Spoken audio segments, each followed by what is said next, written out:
Welcome, everyone. Again, today we'll be speaking to Peter Cruchley, who's another author from the forthcoming book, Deconstructing Whiteness, Empire and Mission. So welcome, Peter. Could you introduce yourself, please? Sure. Thank you. Thank you, Carol. So my name is Peter Cruchley. I'm the director of the Commission for World Mission and Evangelism with the World Council of Churches, and just started in that role this year. Thank you. Could you briefly describe what your chapter's about, please? Sure.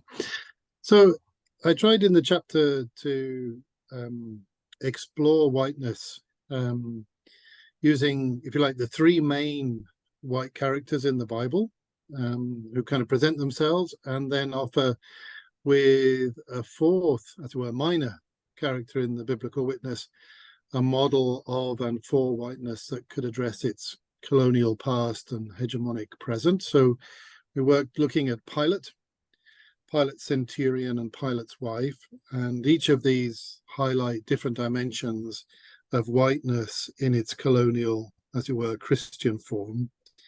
And the chapter, connects with each of these biblical figures a missionary figure from the kind of history of the London Missionary Society, to kind of illustrate how, if you like, Protestant Christian mission has a particular responsibility for both creating the ideologies of white supremacy, but also for teaching the world to be racist.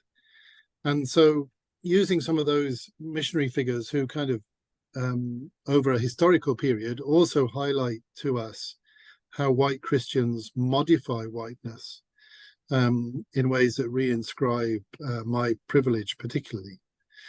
But then I wanted, with a fourth figure, to see if there are models of whiteness that could offer us some further reflection. And so chose the figure of Lydia, who's the first European convert to Christianity, who I think offers us a model of whiteness which participates and resources without controlling, that embraces faith but doesn't enforce it, stands with those who are unfairly imprisoned by empire rather than criminalizing and justifying empire's violence. And Lydia is a person in the biblical story who steps forward, but she also steps back. And I think in all of those characters, if you like, is a kind of historical dynamic, a biblical vision that challenges us in our vision of where whiteness has come from and what we need to do to dismantle it. So that's kind of what I was aiming for, Carol, in that respect. Thank you. So what made you take this particular approach to writing your chapter? Well, I think, not least because I'm part of that tradition and movement, and part of the Protestant Christian mission tradition.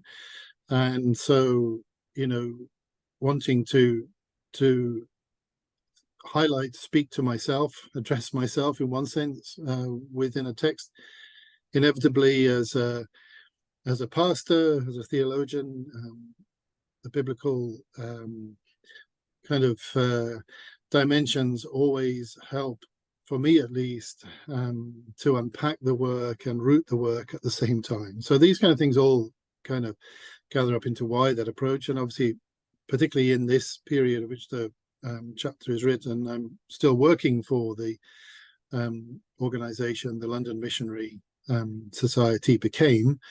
And so we had developed work already in Council for World Mission around legacies of slavery that bring these things together, the kind of historical critique and theological reflection that challenges us to seek transformation. So I think that was really behind that kind of approach. Okay, thank you. So what would you say has shaped your social conscience? Well, clearly, like all of us, I'm the product of the many conversions I've been invited into by many friends and colleagues, and over my kind of my life, especially framed in the experience of growing up in the UK in the 70s and 80s, a particularly virulent and violent time for racists on the streets of places like Birmingham, where I kind of grew up, but also because I sometimes describe myself as a troubled missionary child. My parents were missionaries in Zambia with the London Missionary Society. I'm also a troubled missionary adult, working for the mission agency that the London Missionary Society became.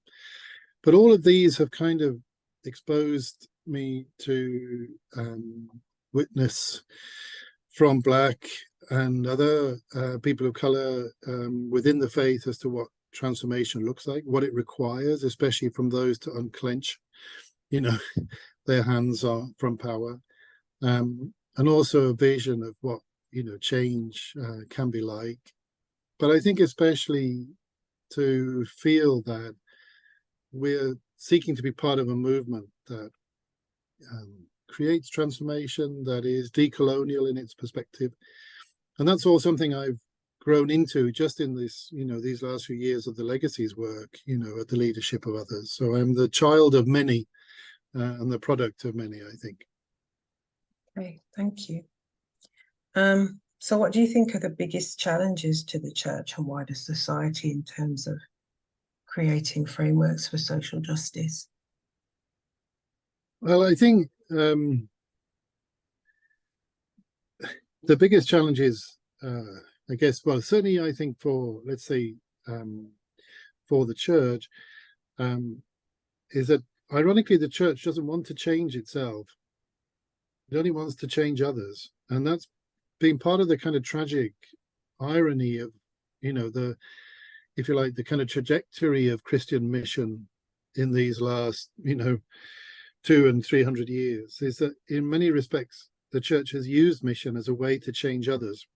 So that the church doesn't need to change, especially its particular position in the context of society and its vision of its power and privilege. And so I think this sense of a resistance to change, whilst ironically using the language of change, persists. And I see that still. I mean, I now work for an organization who puts transforming discipleship at the center of its kind of mission model. And yet whether we really deliver transformation is a difficult question as way to answer or to prove. So this, I think, is part of the fact that we don't embrace where this change is already happening. And in fact, in the many contexts where already these sort of changes of social justice, whether it's racial justice, gender justice, justice for the earth or for sexual minorities or whatever, the church cannot be trusted to be a partner in this for many reasons, because not least because we haven't lived up to our big words of unity and have rather lived out the small-minded ways of division. And I think for our wider society, I find this really a complex thing, and maybe I'm already being too crude just talking about the church in the way that I have. I look at society and I see the huge pressures to prevent racial justice, unleashed in so many contexts, globally and nationally and locally. But at the same time, I also see, many signs of those who are outraged at, racial injustice and, this in many forms. And so in lots of spaces, this is already being created. It's already being witnessed to. Clearly, we are not going to see it in the centers of power who don't want this, but at the margins, this is already taking place. And I think that's the key commissioning, if you like, to use missionary language, that some of these spaces give us to say, this is a reality in our grasp if we can also embody it now. And I think that's the challenge for many of us. Thank you. So just to end, what do you hope people might take from reading your chapter? But I think I've tried to listen in the processes I've been privileged to be part of in the legacies of slavery work to African and African descendant people, speaking specifically about the power of truth telling. And I know, Carol, the pain of that when you place that in the context of the missionary archives that are a vital space to tell the truth from. And I hope this mixture of approaches is in this way a kind of opportunity for truth telling that helps white church institutions step further and stay longer in the urgent work of anti-racism, because we are prone to falling away and falling apart. But this is a reminder of how deeply intentional and concerted was the effort to create this white supremacist vision and to teach the world to be racist. And therefore, those of us in institutions, those of us rooted in whiteness, have particular responsibilities to address what whiteness is like and its history and dismantle it. And I hope in those ways the article is a further witness to that. Thank you for that. So thank you for sharing with us today from your chapter.